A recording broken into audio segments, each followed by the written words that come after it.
Port Townsend Wave Viewing Gallery. Some call it the Wave Gazing Gallery. I'm Jeff Monroe, Monroe House Moving.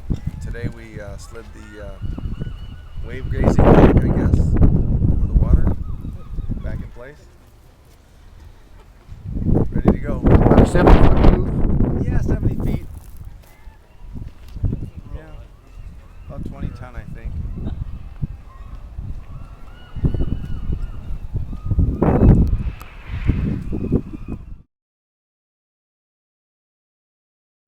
Is ivory the best soap? Well, that depends who you talk to. We like it. Because it's Nice and soft.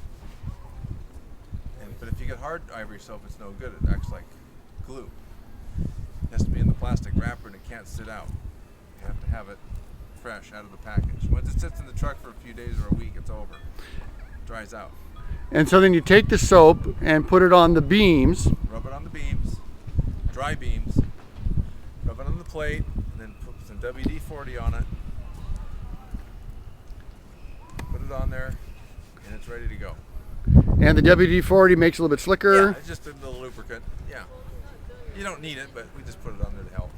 And then on this particular wave viewing gallery, on one end, tell me about what you did on the one end. Well, the one end we used soap pads for act as a friction brake, so it wouldn't get away, because we were on rollers everywhere.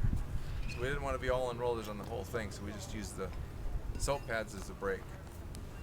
Give it a little friction. And you had the Bobcat down there. Yeah, just to help it. Keep it in line. And the truck you had here earlier had some weight on it. Mm-hmm. And you were using it to winch. Yeah, winch the building. We winched off the pile cap. And unlike a house, it has no shear. No shear walls, no. It's just there. So that made it a little bit harder, like a wet noodle you were Yeah, calling it's it. a wet noodle. You gotta balance it just right, because if you don't do it right, you can break it open. So you want to keep it on compression rather than have it come apart. How many days of prep? 3 days. And how many hours to move it? 2 hours to go and 3 days to get it ready. Yeah. We'll bring it down tomorrow and we'll line it up again because we're still on rollers. It's live. We'll bring it down right to the pile caps, then we can adjust it at the last second. Because it'll still be on the rollers. We're going to jack it down live. And then bolt it in? Does it get bolted to the... It's welded. They didn't want it bolted, they want it welded down. So we'll do that, or help the Wilson boys line it up, weld it, tune it right in.